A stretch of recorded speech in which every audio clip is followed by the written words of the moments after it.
everyone, my name is Tori, this is Noah Life, and welcome back to my channel. Today I have a really exciting video that's actually a collab with Cheyenne at That's How Book Girl and McKay from Oh Hey It's McKay. We're gonna be talking about books that made us love romance. So I'll have their channels and their videos linked in the description box below. If you don't follow them, definitely go follow them and go watch their video. But I have a list of 8 books. So I've been reading romance for how long now? Over a decade. I think I started like freshman, sophomore year of high school. That's really when I started reading in general, but really when I started reading romance. So the first like romance that I remember actually reading was Twilight. I feel like a lot of people, when they talk about their origin story with reading romance, I feel like Twilight is gonna be like a big part of that. And I remember reading it because my friends had already read it and they were like, hey, the movie's coming out, we should go see it, but you have to read the books first. And I was like, okay. I started reading that, read the whole series, watched all the movies as they came out each year of high school, which was so fun. But also that made me jump into the whole paranormal romance side of everything. I read every vampire YA romance out there, every shifter, werewolf, all of that, right? And after reading Twilight, I just feel like it started that whole paranormal romance thing. I've read all the YA romances, the shifter, the werewolves, the vampires, paranormal, anything paranormal, right? Not necessarily fantasy, but more paranormal. And I feel like a lot of people have that, right?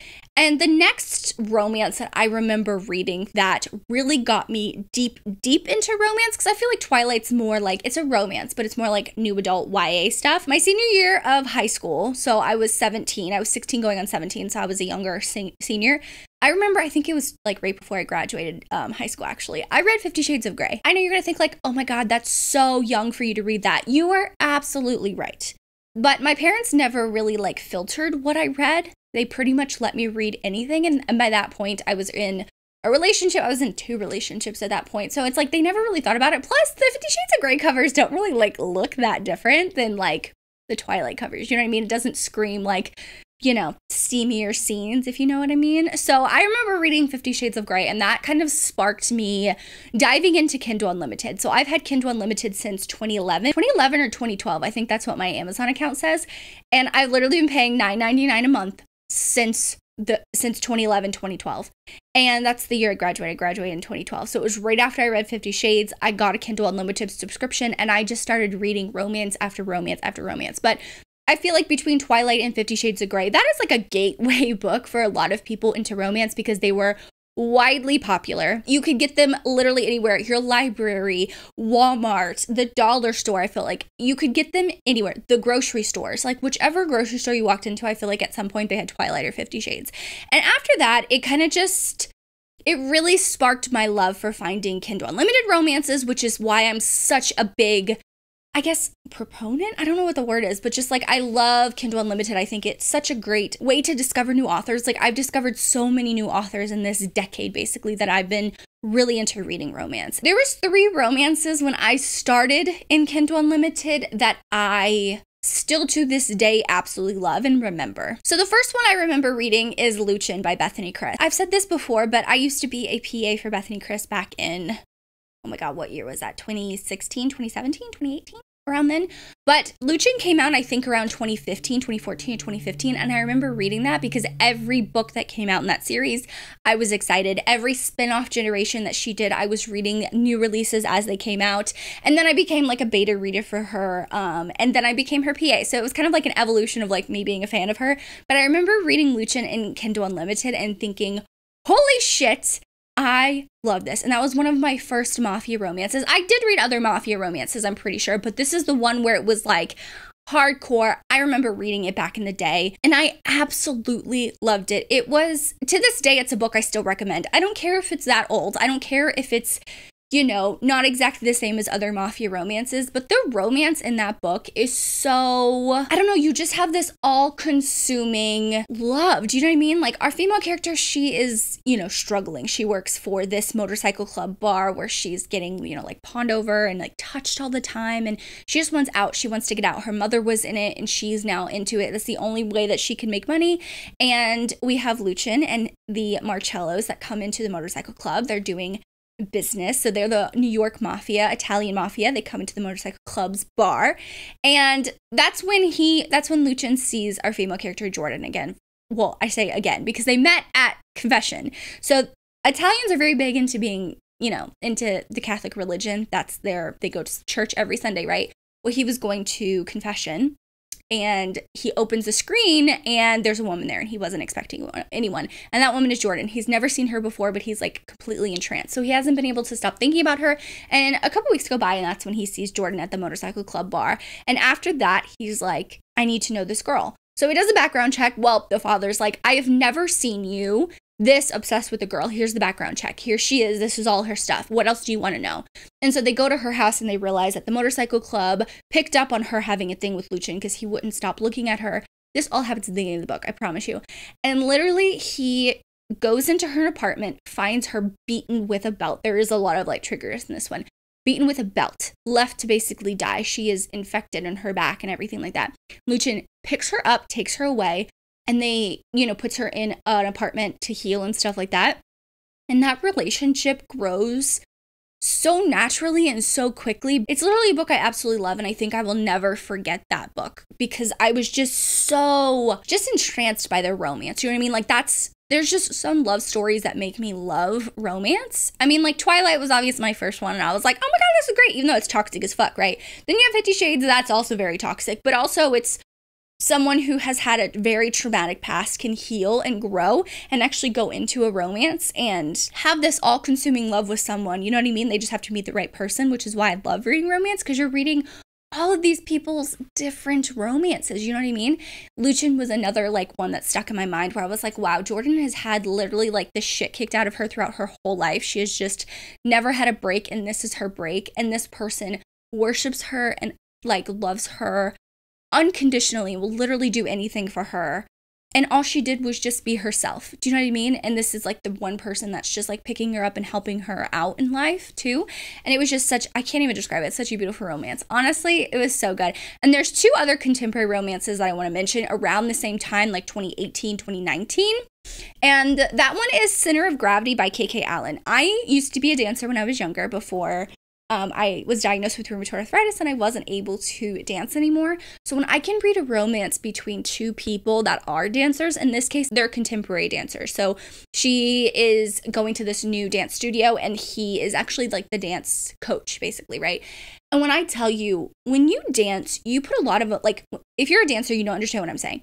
You put a lot of emotion and you put a lot of yourself into dancing. So when you are dancing with a partner, it's like this unspoken communication between each other's bodies, right? It's just like having a romance and having a sexual experience with someone. Do you know what I mean? It's very, very intimate. And I loved the way K.K. Allen wrote this. I remember messaging her or emailing her and being like, I absolutely loved the way that you portrayed dancing and the emotions and their romance in this. Like, it was definitely really forbidden because they're not supposed to be together because she's in his like dancing classes and in his dance studio. But when I tell you, I literally lost it when I read this book. One I will always recommend and one I will literally never forget because the romance is off the charts.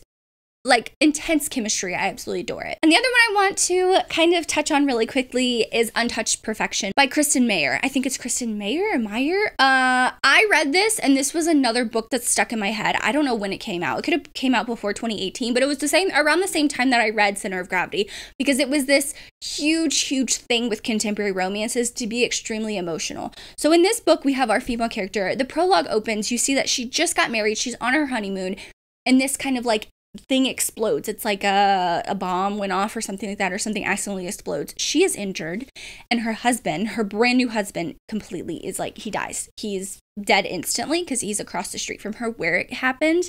And she is carrying this like unimaginable guilt. Like, I asked him to go get me something from this little cart in this country that, I think they were in Italy or something like that. And he died. You know, if he would have stayed with me, he would have been injured. It would have been fine. But then this guy walks in. Of course, he's a billionaire. Always surprised. A billionaire walks in to this, you know, this company where they walk past each other. I remember like them meeting, like in my head, sometimes it plays like a movie. They walk past each other and he's like, oh my God, I'm entranced by her. Like, I'm intrigued. I want to know her. You know what I mean? And he does everything. And he finds out that she has this whole past and he helps her heal so much. And it's so beautiful to me.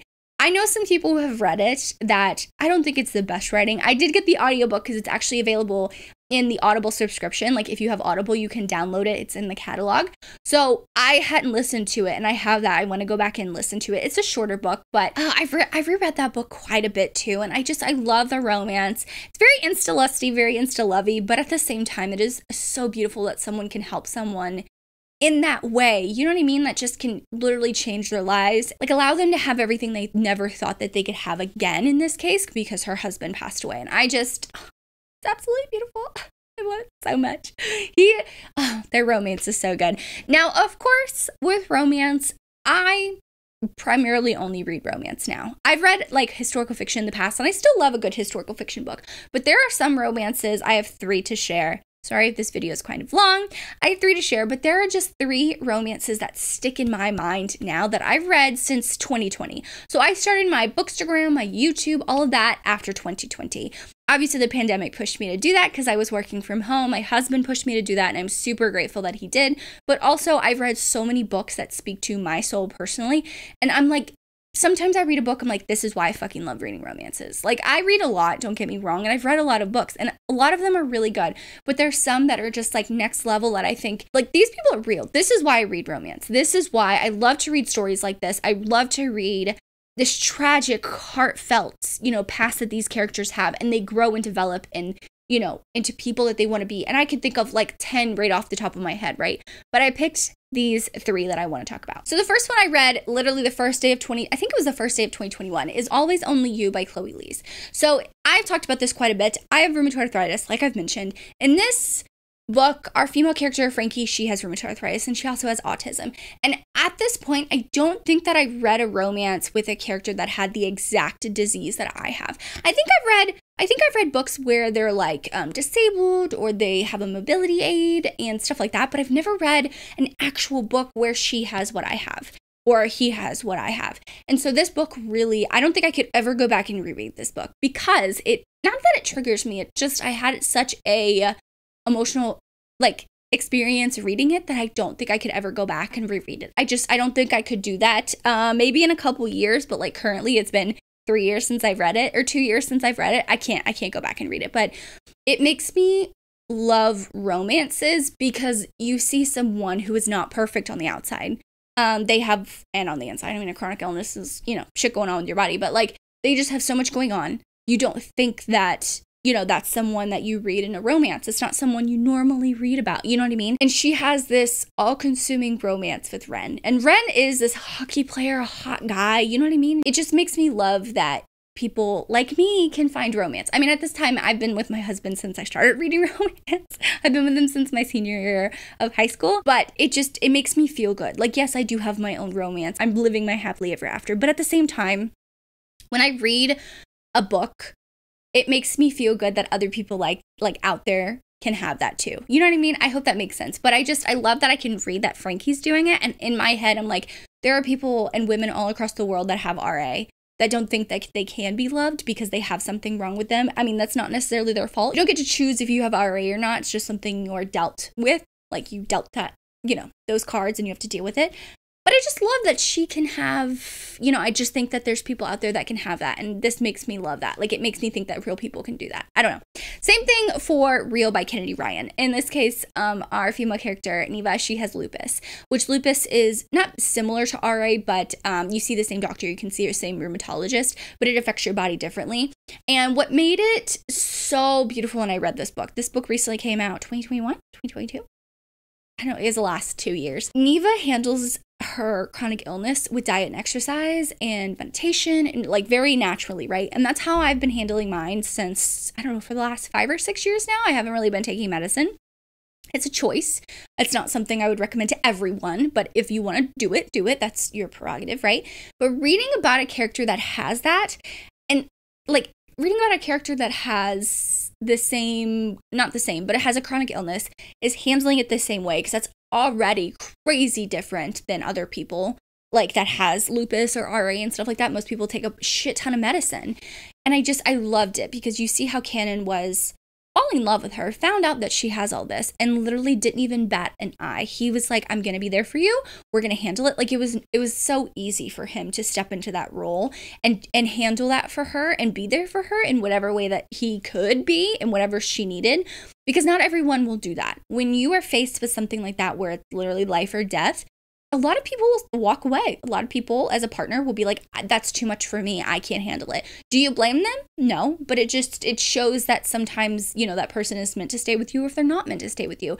And I love that Canon is meant for Neva, and he shows that in actions of showing up for her and doing literally whatever. If she needs to cry, he just holds her while she cries. There's nothing he can do to take away the pain, but he can be there as some support to kind of carry that pain and carry the burden of having that and trying to just comfort her in that way. And I love this book. And the last book I want to talk about is one that I recently read. And if you know me, if you've been watching me for a little while, you know, and that's Redeeming 6. This is one of my favorite books of the year. I know some people don't like the series, and that's totally fine. I mean, to each his own, right? But when I read about a story like Joey and Aoife, don't get me wrong, I love Johnny and Shannon. That's Binding and Keeping 13. But Saving 6 and Redeeming 6, it takes it to a whole nother level. And I hope that makes sense. Because for me, it's just it's specifically Joey, right? Seeing Joey so low. He got so low in this book. Oh my God, I'm thinking about it. I'm like tearing up.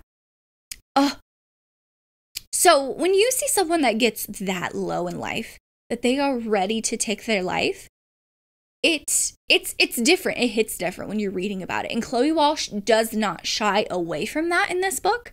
And she shows every single aspect of these characters, of Joey and Aoife. And I love that Aoife realized, like, I love Joey with my whole heart. That will never change. But I can't make him, like, I can't make him want to live. Like, he's going to have to do that for himself. And I'm giving him everything I can to show him that he is worth living for and that I love him the way he is. He doesn't have to change. And he has this moment where he's like, what the fuck am I doing? And that moment came, you know, before anything happened. But this story is one of those stories I put down and I thought, this is why I love reading romances. This is why I absolutely love reading romance books. And this is why I love stepping into a book and into a world and into these characters' lives and seeing what they're going through and get down into the nitty gritty. And you get all consumed by it. And I absolutely love this. I love romances. I mean, I feel like I could go on and on with books, but those are just 8. And but I hope that all makes sense because I feel like I was talking all crazily about books and stuff like that. Sometimes I get lost when I talk about books. Like I'm just telling you my thoughts. And when I go back and edit this, it's going to make sense or it's not going to make sense. But I am someone who I think for the rest of my life, I will always read romance. I think not a day goes by that I regret reading romance or I wish I read other genres because of course I can pick up any other genre that I want, right? There are just some times where I'm like, no, this is my genre. I thrive on this. I love reading romances. I love seeing the characters. I love being able to sit down and tell Brandon about this crazy love story and he just listens to me, right? He's like, yeah, okay. Yeah, like I was telling him about a fantasy romance I read and how much I loved it and how much I loved the romance between them because of this and that and this and that. Like, that's just great to me. I tell my mom sometimes if I read a good book. I don't know. Everyone in my life knows I love reading romance. They know that I'm a romantic person at heart. And yeah, it's just something I think for the rest of my life, I will always read romance. And I've said this before, one of my biggest fears is dying before I can read all the romances in the world. That's one of my biggest fears because I want to experience so many like love stories, you know what I mean? Like I'm not gonna go and have a million different romances in my life, but I can step into these worlds and step into these books and, you know, pick up a book and jump into a world and into these characters' lives and see them living that. And that's so great to me, whether it's in, you know, a different time period, a different city, a different whatever, anything, you know what I mean? Anything. I absolutely love it. So I really hope you enjoyed this video. Make sure you check out McKay and Cheyenne's videos. I'll have them linked in the description box below. You can let me know one book in the comment down below that makes you love reading romances. I feel like for this, drop me what kind of emoji? Drop me a pink heart emoji. I love pink. I mean, even though I'm wearing a lot of purple today, but I love pink and I think that, you know, love pink, cute, romance. Yeah, we'll just do it. But thank you so much for watching. Make sure you like and subscribe for more content from me. As always, I hope you're living a novel life. And I will see you in my next one. Bye, guys.